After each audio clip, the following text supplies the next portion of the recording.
If you know anything about me and my career, you know that I decided that I, for sure, wanted to be a wildlife ecologist on a study abroad trip to Africa. When I was living in Kenya, I learned a lot about animals and conservation. And I also learned about people and culture, sometimes through my own horribly embarrassing mistakes. I told you about one of those moments last week. This week, I'm bringing you Miscommunication Part 2. Here's that story. Instead of being kind of curious and interested, my first feeling was a little bit of panic. And then the second feeling I felt was, what the hell is going on? I'm Dr. Rae Wynn Grant, and this is a different kind of nature show, a podcast all about the human drama of saving animals. I want to tell you my story and what it's actually like to track bears in the Sierras, chase lemurs in Madagascar, live with lions in Tanzania, and do all of that as a Black female scientist. This is Going Wild.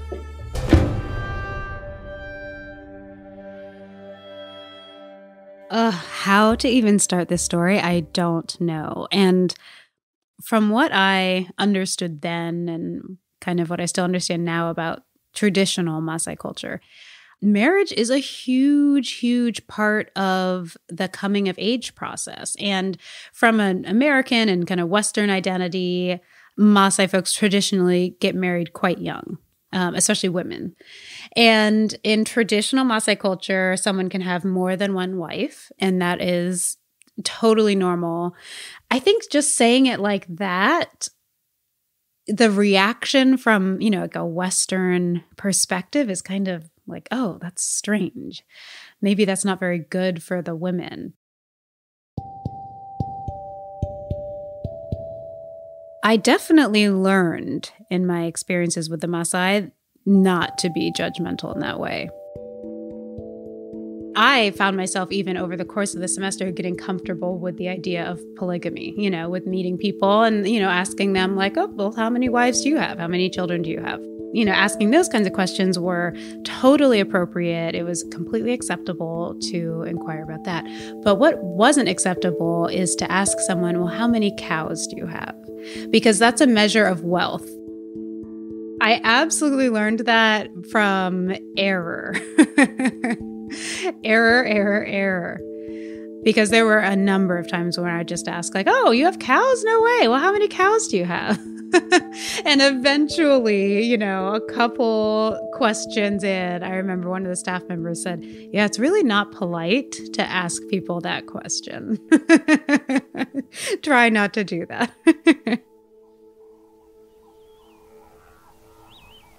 So that's kind of a good lead-in because there were livestock all over this landscape.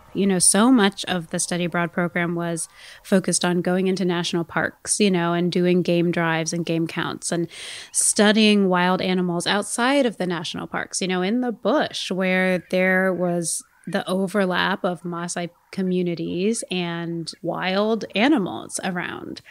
And we were so lucky that one of the communities around us was having a Eunoto ceremony. And Eunoto is spelled E-U-N-O-T-O. And Eunoto ceremonies are this big coming of age ceremony for both men and women. Around 13 is about the time that you go through the Eunoto ceremony. And that is just this beautiful, exciting, wonderful moment full of dancing and full of song and full of feasting. And we were invited. Let me just be completely honest and say that I got a lot of special attention. If I thought I was getting special attention at camp from the staff members because I was the first Black student, I got so much attention by just being an observer of the Maasai ceremony because I was a Black person, from far away. And that's where a lot of the conversation about me got started. It was soon after the Eunocha ceremony, probably less than 2 weeks had gone by. And we were having some downtime in the camp. And there was the sound of a motorcycle buzzing up. I should say motor scooter, because that's probably more accurate. That was unusual. So we did not get motorcycles or visitors. We would hear the sound of a truck every couple of days or something, but this was different.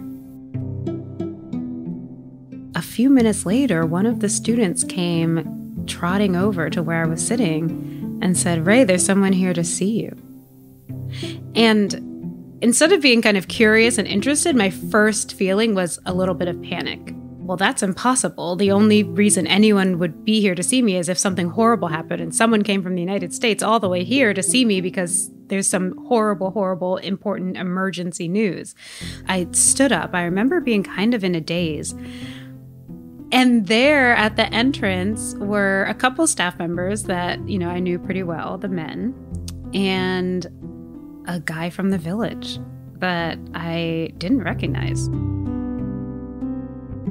I felt way better almost immediately. A guy from the village that I didn't recognize did not signal emergency from America.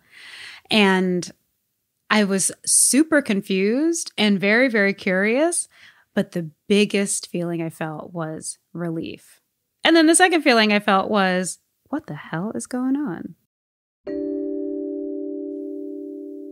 It's all very blurry because it was all very confusing, but there are some things that I distinctly remember. And one is I remember that I did not recognize this man, but I remember that he was very attractive. He was a beautiful, beautiful person. He was young, probably my age or a little bit older. He had the smoothest dark brown skin. He was not wearing a shirt. So he was wearing, the many Maasai people drape themselves in these beautiful, beautiful cloth garments. At the time, it was very attractive as well. And so this man had his sarong tied and no shirt on, but a lot of beads. So very beautiful, beautiful beads around his waist and around his neck. And then he had on sunglasses. So kind of like this little, Western, modern element is these sunglasses and a big, bright, beautiful white toothed smile.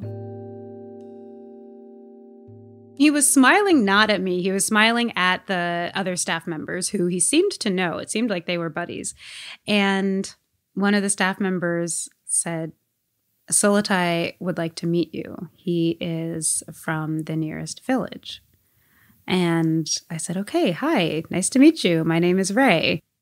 He spoke great English and said, "It's nice to meet you. My name is Sulatai."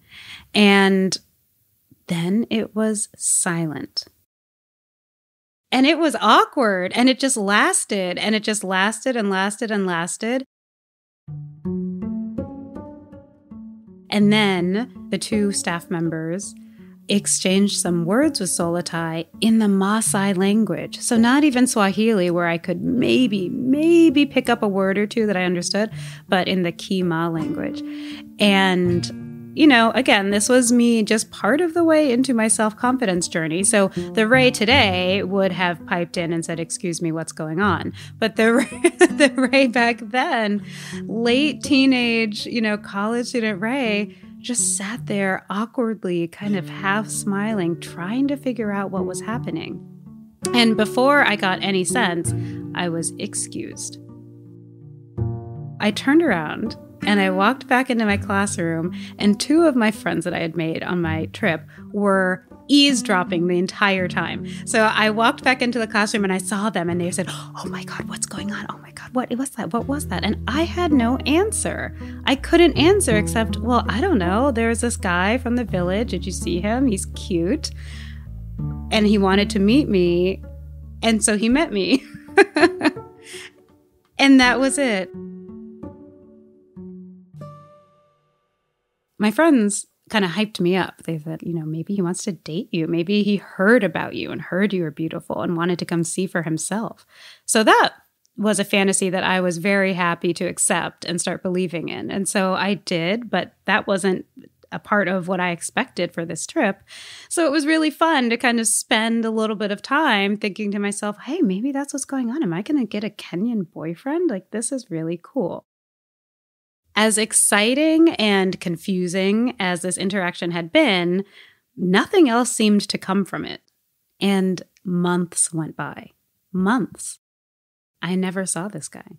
Months went by. I didn't hear about this guy. Months went by. No one said a single thing to me about this guy. And honestly, I thought about him sometimes because I did not find myself attracted in the same way to anyone else that I met over the course of the semester. But I never saw him again for a very, very, very long time. A lot of great things happened during those months that went by, and I was distracted and having a great time and learning and growing and transforming. And before we knew it, it was the end of the semester. It was the end of December. So there was one day that was arranged for all of the staff members to drive us from the camp to Nairobi. And most students were flying out of Nairobi that night. So it was a lot of evening flights overnight from Nairobi to Europe and then Europe to the United States. And on the morning that we were getting ready to leave, a motorcycle sound came again. And there was Solatai. And there was a seriousness that was going on. So there was one staff member who I will not name on purpose because I do remember that he got into some trouble. But the staff member said to me, Ray, you're going to be staying here. I didn't really know what that meant, but I said, oh, I wish I could. I really wish I could, but I have to go back. I promise I'll return. I can't wait to come back to Kenya. And the staff member said, no, Ray, you're going to be staying here. You're going to go with Solatai. And I didn't understand. And he said, Solatai would like you to be his wife. And there it was again, that feeling of the pit of my stomach absolutely shooting down into my body. And I said, excuse me, what? And the staff member said, this is a really big honor. He is the son of the chief of the community. He has never married before. You will be the first wife, which is the biggest deal and the biggest honor. And the staff member didn't spend much time trying to convince me. He just told me. To them, there is nothing better. This man was wealthy. He had acres and acres and acres of, acres of land. So many cattle. He was prominent. He was, like the English translation for his title was a prince. And I also realized that it was a high compliment to me. I was considered someone worthy of being with him. I remember that I actually backed away. No, thank you. I have to go back home to the United States, and I will return to Kenya, but I'm not going to get married. But he became upset and said, you don't understand. You have to get married. He's chosen you. You're not going to Nairobi. You're going to go with him. I felt in that moment very afraid. I felt I was being told what to do. I felt that I couldn't escape. And I also felt that everyone around me was a part of this culture and this tradition.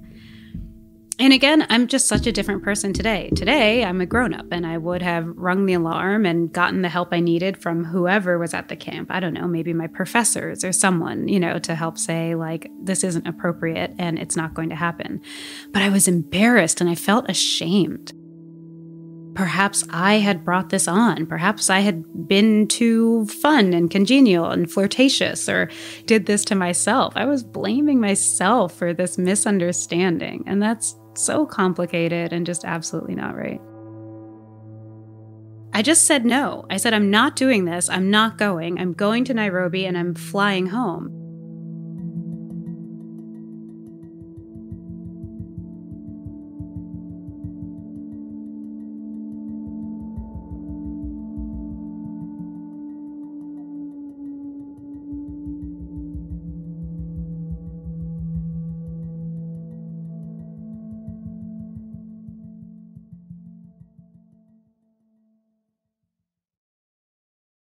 I went back and I didn't really tell anyone because I thought, okay, you know what? This is over. I said no, it's going to be over. I'm just going to keep this to myself because I'm so mortified. And I walked back and finished packing up my things. While I was doing that, a staff member who I really trusted came to check on me. And he was able to explain to me a lot of what had happened. In the last several months, there had been a number of back and forth negotiations. The staff members had gotten together and figured out that although I did have a father who was in the United States, he was not able to be reached. We couldn't call on the phone, we couldn't send an email, we couldn't fly him there. And because the father is the one who ultimately gives permission and then arranges the exchange of a dowry to the prince, I needed someone to essentially be the proxy of my dad. And so the staff member who was there, who was speaking to me in that moment, he had taken on the role of my father and for months had negotiated the price of my marriage. There are parameters around how a young man chooses to marry. It is deeply rooted in tradition. And I, first of all, was ignorant about Maasai culture and traditional practice. And also, I wasn't seeing it properly. I wasn't realizing that this wasn't a cute little flirtation. This was a very, very formal proposal that was happening. I felt like, honestly, one of those princesses in a Disney movie who, whose life is being planned for her and she's kind of fighting back saying, wait a second, I have my own mind and my own ideas. But it was really happening to me in real life. There were all of these men for months and months were talking about me, were deciding things for me, were creating this idea of what would be best for me and for Solatai. And there was this weird tension that to this day remains, where part of it is a huge honor and part of it is super offensive. Hours went by, no one bothered me. I gathered my stuff, I threw it in the truck, and I took that 6-hour drive, and I thought about this experience a lot. I was still steeped in that shame. I was still really upset and bothered and just so confused and also upset with myself that I was having this cultural misunderstanding. We got to Nairobi and I shook it off and tried to enjoy my last few moments with my classmates. And we found a restaurant, and that was kind of fun. And as we were sitting there, I kid you not, on a motorcycle, up drove Solatai. And things were a little bit different. So he was not wearing his traditional Maasai garb. He was dressed in a way that I had never seen him dressed, and that was wearing jeans, wearing a t-shirt. I think he even had a leather jacket. He was dressed like a city guy on his motorcycle. For us women and girls, I feel like we're socialized, at least in the United States, we're socialized to think of gestures like that as super romantic, right? A man, travels a great distance and does this grand gesture, in order to win your hand in marriage. Something like that is out of a fairy tale. And yet in practice, in my one experience in real life where that happened, it was frightening. It was so uncomfortable. I didn't know what to do. I hadn't explained to any of my friends in the program what was going on. He beckoned to me. He motioned for me to come over to speak to him. And I walked over to him, and it was almost a repeat of the same conversation, except this time he was speaking directly to me, something that had not happened yet in the entire semester, this entire entanglement that we had gotten ourselves in. We had never actually said more than our introductions to each other. And I could tell that he was confused. He didn't seem angry, and he seemed a little bit desperate. And so my guard was able to come down a little bit in this moment, although I didn't have the words to say anything different than what I'd already said. No, I'm not going to get married. I can't get married. He asked me, why not? He's done all the things. There's a specific protocol that a male fiance has to go through in order to get approval, to set everything up for, him to ask for a hand in marriage. And he had done those things. All the things that he knew of to do, he had done them. And I found myself searching for reasons that maybe he would be able to understand. And what I landed on was something that isn't entirely my truth, but I felt that it would make sense to him. And so I explained that, I actually need to ask my father. That's what I said. I said, I do have a father, and he has not been contacted. And so I need to ask my father if this is okay. And these days, I'm not proud of myself. I really wish that I had been able to be strong enough to say, I don't want to do this. I don't know you. This isn't how it's going to work for me. But I didn't. And I fell back on basically what's an excuse.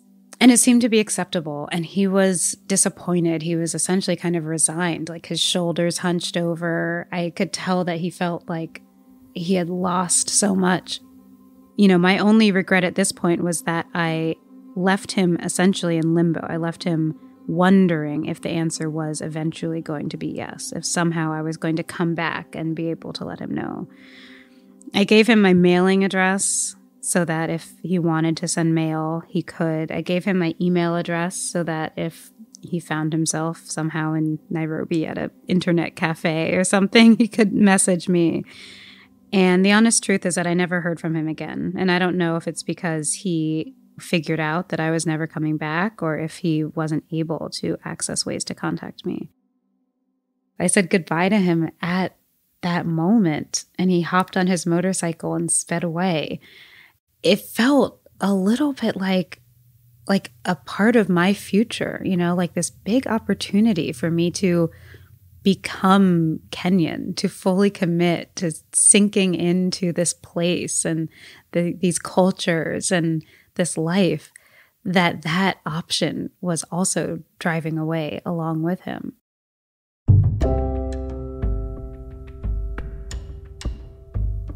And I guess that's kind of the case. And yet at the same time, I had this feeling in my body no, I will be back. And I'm going to be back here on my own terms and the way that I want to. And as it turns out, it wasn't much later that I returned. I'm so lucky that I have continued to do conservation work in East Africa for many, many, many years since, mostly as a student, but sometimes as a professional outside of school. And I have come back and worked with Maasai communities and studied wild animals and lived in many, many different camps outside of many, many different Maasai villages in Kenya and also Tanzania. I guess it's dawning on me actually right now in this moment that the ways that my mind was pushed, in these several months in Kenya really set the stage for me to be so open, so available to so many other experiences and perspectives ever since. Being the new girl, being the fish out of water, necessitates a humility, a sense of respect that allows me to just absorb and be told and taught. That was really important for me to learn. And yet it was only months later that I also learned that my own personal boundaries are the most important always. And that balance and that nuance, whoa. I mean, it probably catapulted me into a maturity level that I don't think I would have gotten, had I not been stretched so far out of my comfort zone. And yes, some things were a little scary. But at the end of the day, I have probably enjoyed my career so much more because of that. I've been agile, I've been flexible, I've been understanding, I've been compassionate. with people and not just with wild animals. I'm super grateful. And that's what I want to say. I want to say a really big thank you to the Maasai people that I lived with down in southern Kenya for many months, and to myself for being so open and being so willing to really dive right in and do my best to integrate myself as firmly as I did in the community. You just listened to Going Wild with Dr. Rae Wynn Grant. If you want to support us, you can follow Going Wild on your favorite podcast listening app. While you're there, please leave us a review. It really helps. You can also get updates and bonus content by following me, Dr. Rae Wynn Grant, and PBS Nature on Instagram, TikTok, Twitter, and Facebook. You can catch new episodes of Nature Wednesdays at 8/7 Central on PBS and the PBS Video app. This episode of Going Wild was hosted and written by me, Dr. Rae Wynn Grant. Production by Rachel Aronoff, Danielle Broza, Nathan Toby, and Great Feeling Studios. Editing by Jacob Lewis. Sound design by Carrie-Ann Harmon. Danielle Broza is the digital lead, and Fred Kaufman is the executive producer for Nature. Art for this podcast was created by Ariana Bowlers and Karen Brazel. Special thanks to Amanda Schmidt, Blanche Robertson, Jane Lisi, Chelsea Satkamp, Natasha Padilla, and Karen Ho. Going Wild is a new podcast by PBS Nature. Nature is an award-winning series created by the WNET Group and made possible by all of you. Funding for this podcast was provided by grants from the Anderson Family Fund and the Corporation for Public Broadcasting.